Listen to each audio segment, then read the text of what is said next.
আসসালামু আলাইকুম। আশা করি সবাই ভালো আছেন। আমি আলহামদুলিল্লাহ ভালো আছি। আজকের ভিডিওটা তাদের জন্য অনেকে বলতে চান আসলে বিদেশে কেমন কাজ করতে হয় সেটা আমাদের সকলেরই জানা উচিত। দেখেন আজকে নিচে কাজ করতেছি, যদিও কত কাদার মধ্যে যদিও গামবুট পায়ে আছে, সেফটি আছে, এখন এর মধ্যে দিয়ে ধরুন যাইতে হয়, কাজ করতে হয়, যেতে হয়, যে কাজ করতে হয়।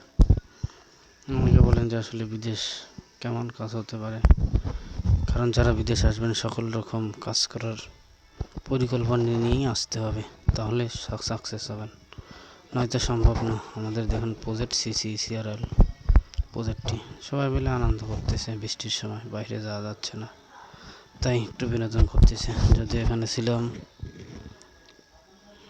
তারপরে দেখেন বাহির অঝোর বৃষ্টি ধরতেছে, এই বৃষ্টির মধ্যে থেমে থেমে কাজ করতে হচ্ছে, কারণ এটা প্রবাস, কাজ করতেই হবে।